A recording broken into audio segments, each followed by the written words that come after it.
Welcome into another edition of Behind the Catch Fence. I'm your host, David Hoffman. We are officially at episode 27. Man, we are really starting to fly off with these episodes. I am really excited to continue to build up on these, and shoot, before we know it, we'll be at episode 50. But before I begin, I'd like to give a quick shout out to No Copyright Music on YouTube. They're the ones creating the music that I'm playing. It's obviously no copyright music, so it's free. I'd like to thank you guys for that. With me being a broke college student, I'm grateful for you guys. Go subscribe to them, No Copyright Music. I'd like to welcome you guys to episode 27. It's been pretty busy around this Behind the Catch Fence world, to say the least. Whoa. That'd actually be pretty cool to have like a podcast world. You could have like motorsports memorabilia. You could have like little videos of clips of drivers. Oh man, I better tell somebody about this so we can get this Behind the Catch Fence world rolling along, like Disney World or something like that. But anyway, from John Forrest to Simon Pagino to Richard Petty, it's been thrilling and surreal to have those guys on the past couple weeks. But the fun doesn't stop yet. Today, we have one of the up-and-coming stars in the Road to Indy program. His name is Sting Ray Robb. Yep, you heard that right. His name really is Sting Ray. You honestly can't have a better name in the world than that. Sting Ray is moving up to Indy Lights this season with Uncos Racing, fresh off an Indy Pro 2000 championship, which saw him notch 7 wins, 5 poles, 11 podiums, and 15 top 5 finishes. Needless to say, he spanked the field all season long. Sting Ray has big aspirations to get to the highest level of open-wheel racing, and he's just scratching the surface. Enough with the chit-chat, let's get right into the episode. So, sit back, relax, grab your favorite snack. It could be pizza rolls or chocolate chip muffins, something like that. That's a weird combo. But enjoy this episode with Uncos Racing's Sting Ray Robb.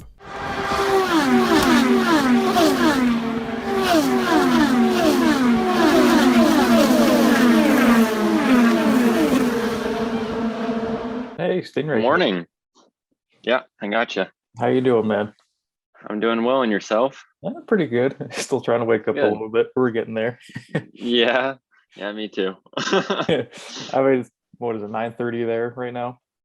Yeah. I woke up a little bit later, but No I worries. love all the trophies back there. Yeah, I'm actually at my dad's house right now. We flew in yesterday from our barber test, so Yeah, okay. I decided to go into the trophy room, and it's quiet enough in here that hopefully we won't be able to hear him downstairs. I'd say that's the perfect background. Yeah. What stuff have you been doing with the pandemic going on and just all the craziness of that? Doing well. Yeah, the whole COVID deal last year with the quarantine, everything was kind of wild, but I mean, we got that full season in the Indy Pro 2000 car, and now here back home, it's not too bad. We kind of live in a bubble here in Idaho, so we don't have the extreme effects of everything that's happening, and so it's been good. And well, I'm sure the first question you're always asked is, where did the name Sting Ray come from? So that would be my first question. Yeah, so that is usually the first question asked. My parents were big Corvette fans though, and my dad has a 1966 Stingray Corvette, and so when I was born, they decided to name me after that car, and that's the short story. So short story, I was named after the Corvette. Long story, my dad's side of the family's heritage is from Stirlingshire, Scotland, and Sterling was shortened to Sting, and then both my grandpas had Ray in their names, and so we took that all together, combined it, and got Stingray out of it. That's the perfect kind of combination. It has like nice like heritage behind it, and I mean you can't beat the name Sting Ray. Yeah, no, it worked out well for racing for sure. Oh my gosh, yeah. But moving on the flip side of things, what's a question that you're surprised you haven't been asked before? That's a tough one. No one asks if I have any siblings, and I think it's because it's a complicated question for me. So I can answer that if you want. Yeah, why is that? So I'm actually an only child, but I have 8 siblings. I have 4 half and 4 step, and yeah, we have quite the mixed family, but it's fun. I'm sure it makes it a lot of fun, especially like Christmas time and Thanksgiving, that kind of thing. Yeah, I have like 3 or 4 Christmases every year, so it makes it interesting. I have to like drive 3 hours every day during Christmas to just get to all the events, but it's good. I like it a lot. Oh yeah. But let's see. How did you get into motorsports, and where did your love for motorsports begin? So like I said, my parents were big Corvette fans. So I grew up around the classic cars, Corvette club meetings at the drag strip where my dad used to race. and even some autocross events. And so from an early age, I had developed a want to go fast. But when I was 4 years old, I saw a video of Travis Pastrana jump a go-kart into a foam pit. Like, oh, that's what I want to do. And so I decided that for my 5th birthday, I'd ask for a go-kart. And sure enough, walked out into the garage on my 5th birthday, and my parents had the go-kart set up in there. And I said, oh my, I've waited my whole life to be 5. Like, who waits their life to be 5? So I just that's kind of where I got my start, and I worked my way up to the karting ranks. And I think my parents thought it was a phase I was going through. Some kids, they want to be a fireman or a mailman or a truck driver, and I wanted to be a race car driver. Like, oh, it's just a phase, it'll pass. And yeah, I'm still in the phase, so it didn't work out too well for them. That's a forever phase at this point. Yeah, yeah. But I know you're going towards the open wheel side. What made you kind of lean towards the open wheel side besides, like, the stock car side, which a lot of people tend to, lean towards as well? Yeah, so when I was trying to decide what I wanted to do, making the jump from karts to cars, that was back in 2016. And so I just drove everything that I could. We did gearbox karts over in Europe. I did open wheel cars. I did some Bondurant driving school, which was in the Corvette there, to see what touring cars would be like. Also did some stock car driving. I even did some dirt track racing. And so I just did as much as I could to feel out where I wanted to be. And open wheel was pretty much the decision, just because it reminded me of a go-kart, and that's what I grew up doing. You have the lightweight feel. It's very confidence inspiring when you have a well-made race car underneath you. It's not like some of the stock cars that you race on a road course. They feel like a taxi cab when you turn into a corner, versus the open wheel that just sucks to the ground, and it feels amazing. Yeah, I'm sure you're able to, kind of feel like the more racy feel and obviously more control of the car. Stock car, For they're sure. very bulky, to say the least. Yeah, a lot more horsepower at the lower levels, but still at the open wheel circuit, it feels a lot quicker in the corners, like you said, that racier feel. And it was announced in January that you'd be moving up to Indy Lights with Uncos Racing. What was that moment like for you, just knowing how hard you've worked just to get to that?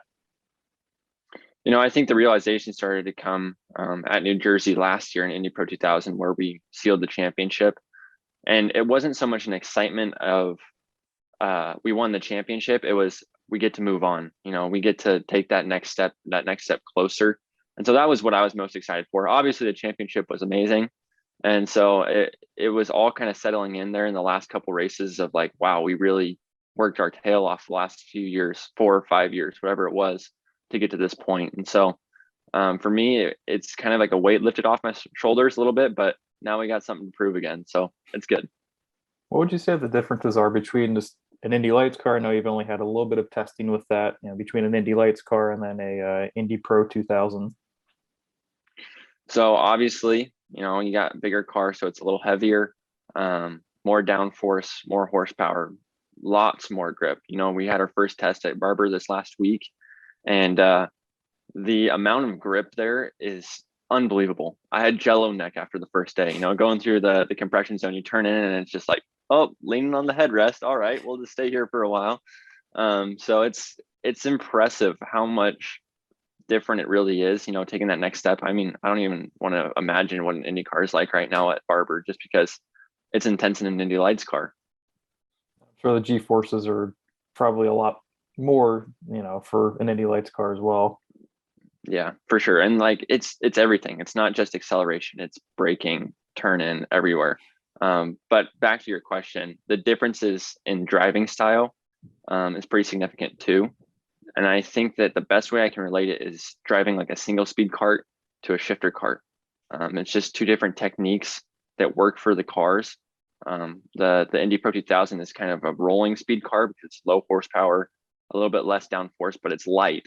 And so it can take those minimum speeds a little bit higher than the Indy Lights car, but the Indy Lights car is just raw. I mean, it's heavy, it's fast, it's powerful. So you drive it in deep, get it stopped, turn, and then get out of there as fast as you can. I hear a lot of guys, they have like different approaches to just learning a track or learning a car. Just how do you go about learning a track? So for most people, they usually use a simulator. to get ready for the season. And I actually don't have a simulator right now. Just every racetrack that we're going to nowadays is one that I've been to, besides like Detroit, for example. And not having an exact replica car on iRacing, let's say, for the Indy Lights, you can only learn so much. You can't really do real world testing in it. So you can drive like the Formula Renault V8 or an IndyCar, but those are the only two that are going to give you a real comparison of what it should feel like. So for me, I really like the team helps out a lot. So they send me pre-report videos and data, and it just gives me like a few days to look through that and try and figure out like what the techniques feel like here and there, and figure out the key points in the track just based off the videos of this is what I should be doing with my hands here.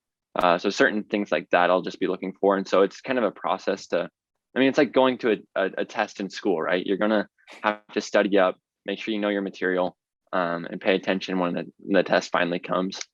Make sure you're focused. So it's the same idea. I never did too well on tests. Still aren't doing too well, but we're thriving. Yeah. But just outside of racing, what other type of hobbies do you have? Living in Idaho, lots of outdoor things to do. So usually in the summer, we're in the water boating or jet skiing if we're not at home working. We also have like really good snow skiing in the winter. I like to go rock climbing, which is actually not outside. I do the indoor climbing, but hopefully this summer I'll get a chance to go outdoors. I played a lot of ball sports in high school, played basketball, baseball, tried a little bit of soccer back in the day. So my hobbies usually include something active. I just like to be active. I like spending time with my family and doing those activities. And so when we're home, that's typically what I'm doing. I'm guessing the soccer, you had a little bit of hesitancy with the soccer part. How did that go? Well, when I say that I played it back in the day, that was like rec league. As a kid, at the far end of the softball fields in the little grass area. And then I tried it in high school and I'm like, maybe this isn't for me. So I ran cross country for my freshman year in high school. And I didn't have to do it after that, to say the least. Yeah, I had to run cross country the first 2 years, and man, that's a next level type of sport that I'm like, I commend people that do it, but I don't know, that's a lot of beating and just on your body overall. Yeah, no, it's tough, but I did enjoy it while I did it. But it's just like, if I want to do it, I want to be good at whatever I'm doing. Yeah. And I did not see myself being a good cross country runner. So I was like, something else. We'll find something else. And obviously racing is that. Yeah, that was my something else. One of the things I've noticed is how confident you are, but just a humble demeanor overall. Just what keeps you just humble and just during the times of success? Well, you have the old saying, there's two kinds of men in this world, those that are humble or about to be. And so I'd rather be the humble one to start. But I think that just comes from experience. I think my faith has played a big role in who I am, and that it represents who I am on the racetrack and off the racetrack. And I think that God's put me in a place where I can have a platform to share his word and, be kind to others and make a difference in this world. And so hopefully that'll be the bigger story than, my success in my racing career. Obviously I want to have the high success, but even more than that, I want to make a difference. So I think that realizing that I've been put here for a reason and that God's got everything under his control and it's not all up to me. Because I really don't believe I could do any of this on my own.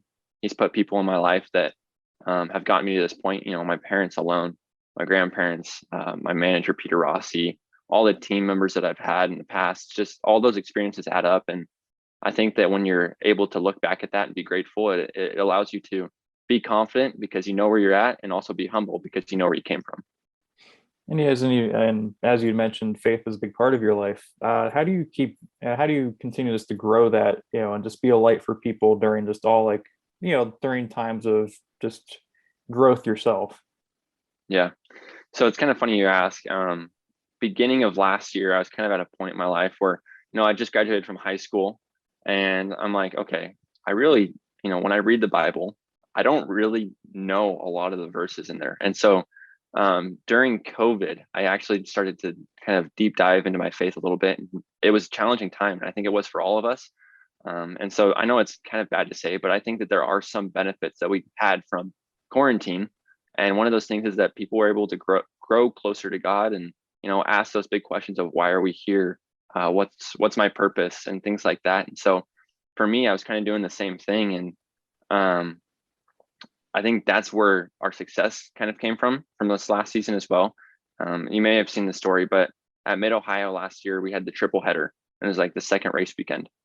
And the first race, I started like top 4 or something, and we did pretty good in qualifying, but I finished 10th. I'm like, there was no one's fault other than my own that we had that happen. And so I was super mad. So I ended up walking away from the team for a little bit, and there's a little park area out there at Mid Ohio, and I took a knee.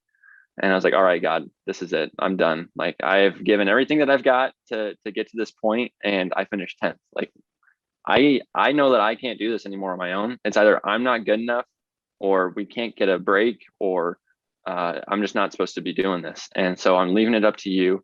And then James 1 was my reminder, consider it pure joy when you face trials of many kinds, because you know that the testing of your faith produces perseverance. And so I think that as I grow in my faith, I just want to kind of share my story, and hopefully I'll be able to be in tune enough to what God has for me to say to others. And I think that the racing industry needs that a little bit. I think everyone needs that a little bit, just because, there's so much that goes into it, but God's love for us is so big and so grand that, he loves us where we are, and he wants us to grow closer to him. So he loves us enough that he doesn't want to leave us that way.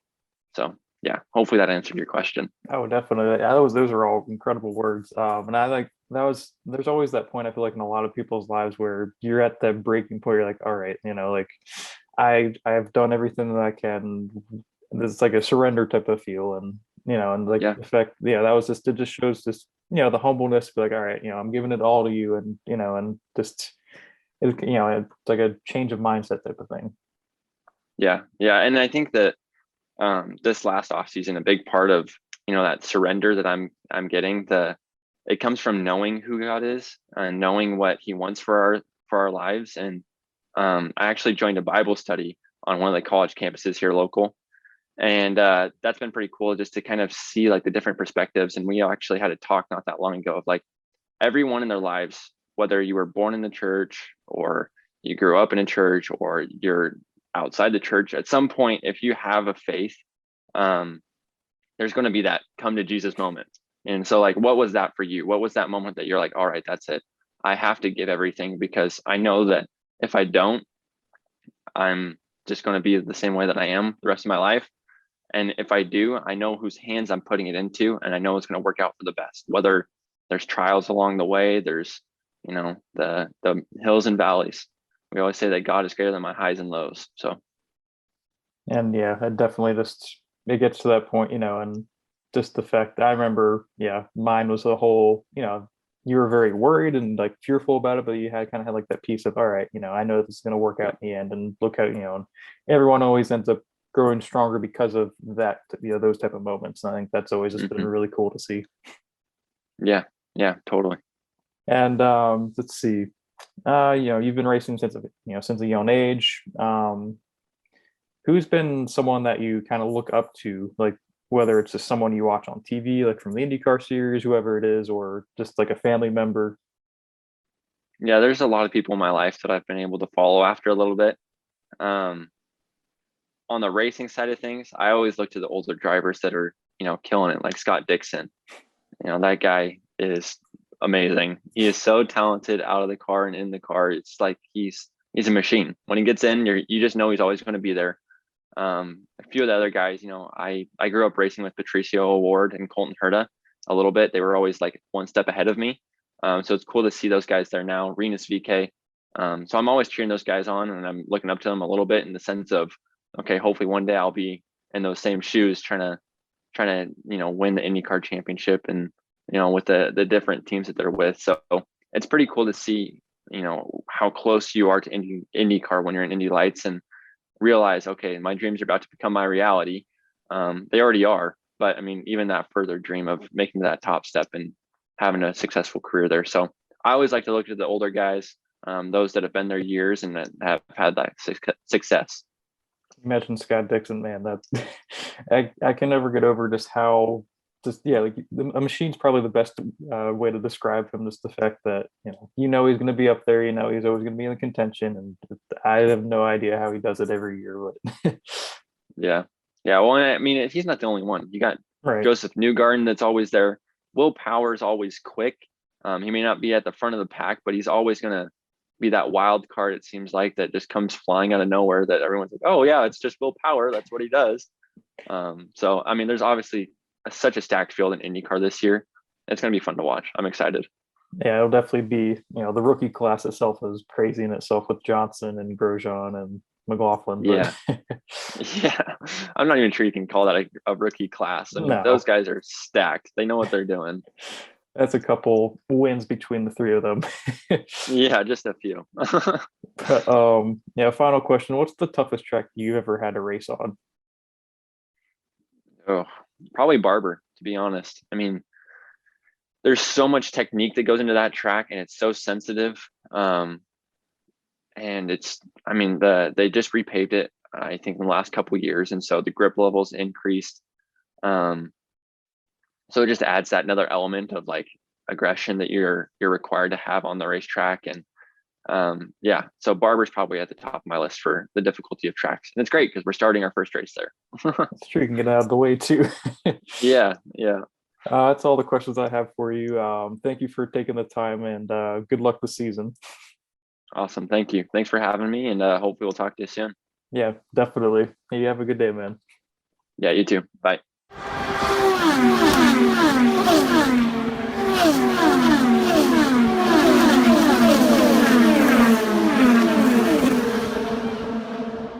I hope you guys enjoyed this episode of Behind the Catch Fence with special guest Sting Ray Robb. Sting Ray is by far one of the most humble and down-to-earth people I've met at his age, and it's only going to help propel him towards his goal of racing in the IndyCar series. It was kind of weird for me interviewing someone a couple years younger than me. That was definitely a first.